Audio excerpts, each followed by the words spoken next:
बसमध्ये एक असहाय मुलगी बसली होती. तिच्याकडे भाड्याचे पैसे नव्हते. कंडक्टर तिच्याकडून तिकिटाच्या पैशांची मागणी करत होता आणि ती वारंवार हात जोडून काही सांगण्याचा प्रयत्न करत होती. बसमध्ये बसलेले लोक तिच्याकडे घुरत होते. कोणी हसत होते तर कोणी ताने मारत होते. कोणी वारंवार वळून तिच्याकडे पाहत होते. मला समजत नव्हते की शेवटी काय प्रकार आहे. मी जसाच बसमध्ये चढलो तसाच माझी नजर त्या मुलीवर पडली. तिचा चेहरा चिंताग्रस्त होता.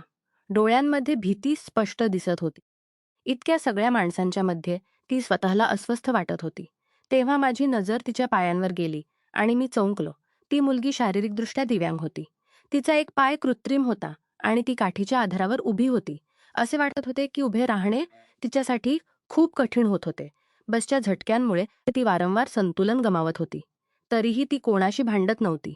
बस शांतपणे उभी राहून सर्व काही सहन करत होती. मला तिच्यावर खूप दया आली. मी कंडक्टरला विचारले, "भाई, हा काय प्रकार आहे?" एखाद्या मुलीशी बोलण्याचा. "आरामात बोल, सांग, काय समस्या आहे?" कंडक्टर मला आधीपासून ओळखत होता. मी रोज बसने ये-जा करत होतो. बसमध्ये बसलेल्या अर्ध्याहून जास्त लोक माझ्या मोहल्ल्यातील होते. कारण आमच्या मोहल्ल्याच्या समोरच ही बस थांबत होती. कंडक्टर म्हणाला, "तिच्याकडे तिकिटाचे पैसे नाहीत आणि ती जबरदस्तीने बसमध्ये बसू इच्छिते. मी तिला सांगतोय की पैसे दे किंवा उतरून जा." त्या मुलीची अवस्था पाहून मला आणखी जास्त दया येऊ लागली. मी माझ्या खिशात हात घातला. माझ्याकडे एकूण ₹300 होते. त्यातून मी माझे उरलेल्या पैशांमधून मला दिवसभराचे जेवण चालवायचे होते. कारण त्या दिवशी मी नाश्ता न करता घराबाहेर पडलो होतो. तरीही मी कंडक्टरला म्हणालो, "तुम्ही तिला बसू द्या. मी तिचे तिकीट काढतो." कंडक्टरने आश्चर्याने माझ्याकडे पाहिले, कारण त्याला माझी स्थिती माहीत होती. बसमध्ये बसलेल्या काही लोक हसू लागले आणि ताने मारू लागले. जो स्वतः भुकेला आहे, तो दुसऱ्यांचे तिकीट काढत आहे. कोणी म्हणाले, "संध्याकाळपर्यंत स्वतः भुकेला राहील." मी त्यांच्या बोलण्याकडे दुर्लक्ष केले, कारण मला अशा लोकांशी वाद घालण्याची सवय नव्हती. कंडक्टरने माझे तिकीट आणि त्या मुलीचेही तिकीट काढले आणि ती मुलगी जाऊन सीटवर बसली. तिने माझ्याकडे पाहिले आणि हलक्या आवाजात धन्यवाद म्हटले. बस पुढे सरकू लागली, पण लोकांची हसणे आणि फक्त्या अजूनही चालू होत्या. मला वाईट वाटले, पण मनात चुकून होता की मी एखाद्या असहायाची मदत केली आहे. थोड्या वेळाने बस त्या टॉपवर थांबली जिथे मला उतरायचे होते. आश्चर्याची गोष्ट अशी की ती मुलगीही तिथेच उतरली. उतरताना तिने पुन्हा माझे धन्यवाद केले आणि आपल्या पर्समधून एक छोटा कागदाचा तुकडा काढून माझ्याकडे वाढवला. मी विचारले, "हे काय आहे?" तिने सांगितले, "माझ्याकडे देण्यासाठी काही नाही. पण जेव्हा तुम्ही खूप असहाय व्हाल आणि कोणताही रस्ता दिसणार नाही, तेव्हा हे उघडून पहा." मी हसून तो कागद खिशात ठेवला आणि माझ्या कामावर निघालो. मला खूप तीव्र भूक लागली होती, पण मनाला तसल्ली होती की मी एखाद्या गरजूची मदत केली आहे. मी ज्या दुकानात काम करत होतो, तिथे बोऱ्या उचलून लोडरमध्ये टाकाव्या लागत होत्या. काम खूप मेहनतीचे होते. थोड्या वेळात माझे हातपाय दुखू लागले. तेव्हा एक मोठी गाडी येऊन थांबली. काही लोक उतरून मिठाईचे डबे वाटू लागले. त्यांनी मलाही एक डबा दिला. मी हात धुवून भगवानाचे आभार मानले. मला खात्री होती की जर माणूस खऱ्या मनाने एखाद्याची मदत करतो, तर भगवान त्याला भुकेला ठेवत नाही. संध्याकाळी दिहाडी मिळाली तर मी रोटी आणि भाजी घेऊन घराच्या दिशेने निघालो, कारण घरात माझी आई आणि बहीण माझी वाट पाहत होत्या. आमचे घर कच्चे होते. अनेकदा विजेचा दिवा नसत असे. आई हाताच्या पंख्याने हवा करत होती आणि बहीण जवळ बसून सिलाई करत होती. मी मनात विचार केला की एक दिवस मी त्यांना सर्व सुख देईन. परिस्थिती कितीही खराब का असेना, मी कधीही हार मानणार नाही. त्या रात्री मी उशिरापर्यंत झोपू शकलो नाही आणि बहीण दोघी जेवण खाऊन झोपल्या, पण मी करवटी बदलत राहिलो. डोक्यात फक्त तीच गोष्ट फिरत होती. ती मुलगी, तिचा चेहरा, तिची मजबुरी आणि लोकांची बेरुखी वारंवार डोळ्यांसमोर येत होती. खिशात ठेवलेली ती पर्चीही आठवली. पण मी ती काढून पाहिली नाही. कारण मला वाटले की ती स्वतः एक गरीब मजूर असेल. ती माझी काय मदत करू शकेल? सकाळ होताच मी पुन्हा कामाच्या शोधात निघालो. अनेक ठिकाणी गेलो, पण कुठेही काम मिळाले नाही. कुठे म्हणाले, "आत्ता गरज नाही, नंतर या." आणि कुठे सरळ नकार दिला. दिवस गुजरत गेले, परिस्थिती अधिक बिघडत गेली. कधी दिहाडी मिळे तर कधी रिकाम्या हाताने परतावे लागे. आईची तब्येतही कमकुवत होऊ लागली. बहिणीच्या सिलाईतून जे थोडे पैसे येत, त्यातून घराचा खर्च चालत असे. अनेकदा असंही होई की दिवसात फक्त एका वेळचे जेवण तयार होई. मी माझी भूक दाबून घेत असे, पण आई आणि बहीण भुकेले पाहू शकत नव्हतो. शरीर कमकुवत होत चालले होते. सतत वजन उचलल्यामुळे पोट आणि कमर दुखू लागली, तरीही मजबुरीने काम करत राहिलो. एक दिवस दुकानात जास्त वजन उचलताना अचानक पोटात तीव्र वेदना झाली. असे वाटले की आत काहीतरी तुटले आहे. मी तिथेच बसून गेलो. मालकाला राग आला. त्याने सांगितले, "जर काम करू शकत नाहीस, तर इथे का आलास?" दुसऱ्या दिवशीही तीच वेदना, पण आता सहन करण्याची हिंमत उरली नव्हती. काही दिवसांनी मालकाने स्पष्ट सांगित नाही आणि मला काढून टाकले. त्या दिवशी मी रिकाम्या हाताने घर परतलो. आईने माझ्या चेहऱ्यावरूनच समजून घेतले की काहीतरी ठीक नाही. बहीण शांतपणे बसली होती. कोणी काही बोलले नाही, पण घराची शांतता खूप जड वाटत होती. पुढील अनेक आठवडे कामाच्या शोधात दरदर भटकत राहिलो. पण कुठेही चांगले काम मिळाले नाही. पदवी असूनही मजुरीशिवाय दुसरा कोणताही रस्ता दिसत नव्हता. मी स्वतःला प्रश्न विचारू लागलो, शिक्षणाचा काय फायदा? जेव्हा पोट भरायला सुद्धा संघर्ष करावा लागतो. एक दिवस आईला तीव्र ताप आला. औषध घेण्यासाठी पैसेही नव्हते.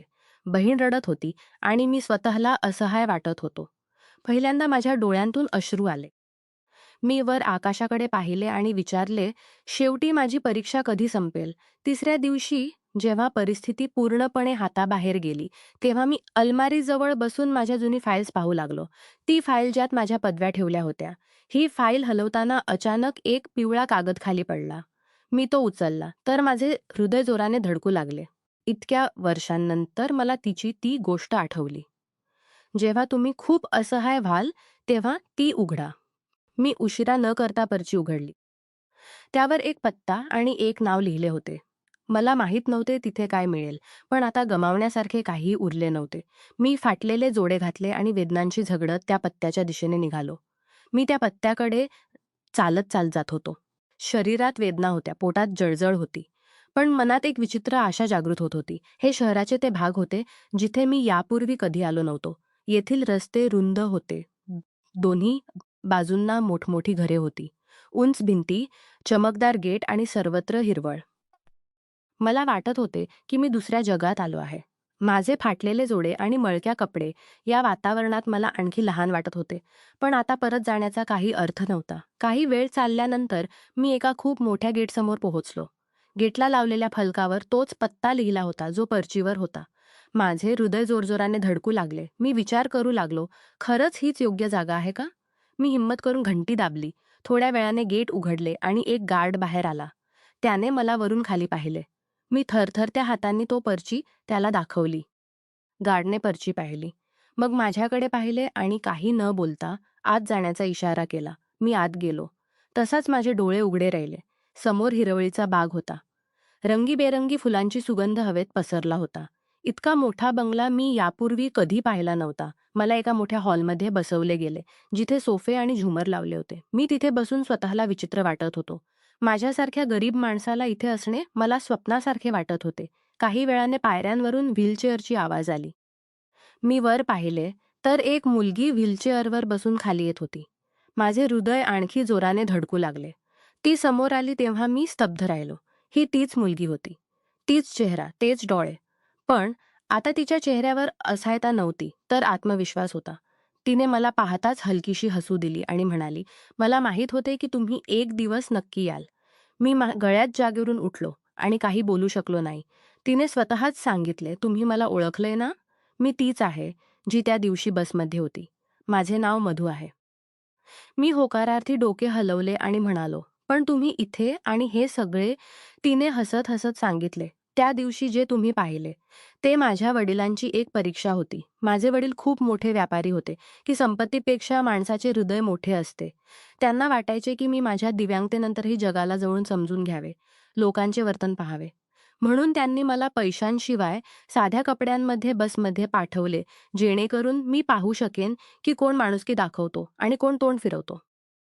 त्या दिवशी बसमध्ये शेकडो लोक होते. पण फक्त तुम्हीच होता ज्याने आपली गरिबी विसरून माझी मदत केली." मी डोके खाली घातले. माझ्या डोळ्यांत अश्रू आले. मधूने पुढे सांगितले, "माझे वडील या जगात नाहीत. पण त्यांनी मला हे शिकवले की चांगल्या माणसाला ओळखणे खूप महत्त्वाचे आहे. मला माझ्या कामासाठी एक प्रामाणिक आणि संवेदनशील माणूस हवा आहे. तुमच्या पदवीपेक्षा एक प्रामाणिक आणि संवेदनशील चारित्र्य आवडले." तिने कार्ड माझ्याकडे वाढवले आणि म्हणाली, "हे माझ्या कंपनीचे कार्ड आहे. मला वाटते की तुम्ही आमच्याकडे व्यवस्थापक म्हणून काम करावे."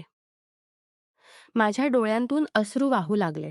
इतक्या दिवसांच्या त्रासासारखे एका क्षणात हलके झाले. मी कातर आवाजात म्हणालो, "पण मी यास योग्य नाही."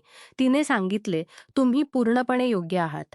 कारण ज्याने भुकेला राहून एखाद्या भुकेल्याची मदत केली असेल, तो कधीही चुकीचा असू शकत नाही." त्याच वेळी तिने आपल्या स्टाफला बोलावले आणि माझ्या आईच्या उपचार आणि घराच्या रेशनचे व्यवस्थापन करण्यास सांगितले. त्या क्षणी मला वाटले, की भगवान स्वतः माझ्यासमोर उभा राहून माझ्या पाठीवर थापटत आहेत.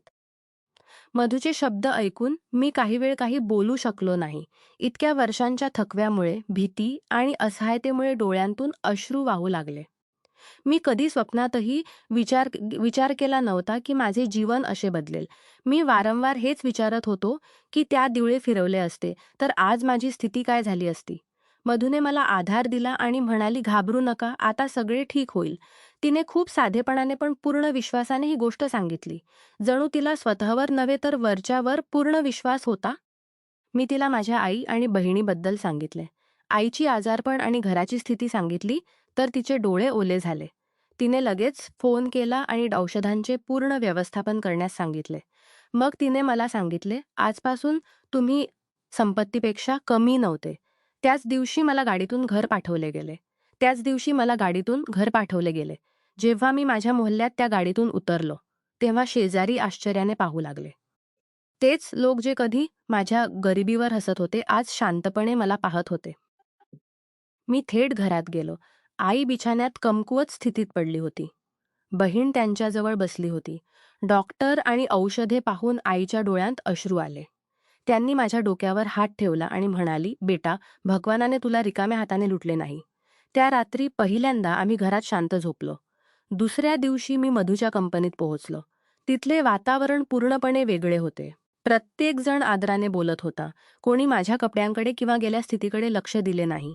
मला माझ्या कामाची पूर्ण माहिती देण्यात आली. मधूने स्वतः मला ऑफिस फिरवून दाखवले आणि सांगितले, "इथे माणुसकी ही महत्त्वाची आहे." मी पूर्ण मेहनत आणि प्रामाणिकपणाने काम करू लागलो. सुरुवातीला शरीराचे दुखणे अजूनही होते, पण आता उपचार सुरू झाले होते. हळूहळू दुखणे कमी होऊ लागले. प्रत्येक दिवशी जेव्हा मी ऑफिसला जातो, तेव्हा मनात आभार व्यक्त होत की एका छोट्या मदतीने माझे जीवन बदलले. काही महिन्यापणे तच परिस्थिती पूर्णपणे बदलली. बहिणीसाठी चांगले कपडे आले आणि तिच्या चेहऱ्यावर हास्य परत आले. आमच्या कच्च्या घराच्या जागी पक्के घर बांधले जाऊ लागले. मोहल्ल्यातील लोक आता आदराने बोलू लागले. पण माझ्या मनात कोणाच्यासाठीही काही तक्रार नव्हती. कारण मी गरिबीतही संयम बाळगायला शिकलो होतो. एक दिवस मधूने मला आपल्या ऑफिसमध्ये बोलावले आणि सांगितले, "तुम्ही सिद्ध केले की माझ्या वडिलांचा निर्णय बरोबर होता. तुमच्यासारखे लोकच समाजाला अधिक चांगला बनवतात." मी डोके खाली घातले आणि म्हणालो, "हे सगळे वरच्या वराच्या कृपेने आहे. मी तर फक्त एक माध्यम होतो." त्या दिवशी ऑफिसमधून बाहेर पडताना मी आकाशाकडे पाहिले आणि मनात आभार मानले. मला वाटले की जीवनाने मला पुन्हा जन्म दिला आहे. मी पूर्ण प्रामाणिकपणाने माझे काम करत राहिलो. मधूने कधीही मला मालक आणि नोकरासारखे वाटू दिले नाही. उलट प्रत्येक निर्णयात माझा सल्ला घेतला जाई. मीही पूर्ण जबाबदारीने काम सांभाळू लागलो. कंपनीत काम करणारे लोक आता मला आदराच्या नजरेने पाहू लागले. कारण त्यांना माहीत होते की मी फक्त पदामुळे नव्हे, तर माझ्या वागणुकीमुळे तिथे पोहोचलो आहे. काही वेळातच कंपनीचे काम अधिक चांगले होऊ लागले. नवीन लोक जोडले गेले. जुने कर्मचाऱ्यांची स्थितीही सुधारू लागली. आई पूर्णपणे स्वस्थ झाली होती. बहिणी तिच्या कौशल्याची प्रशंसा होऊ लागली. आ कौशल्याची प्रशंसा होऊ लागली.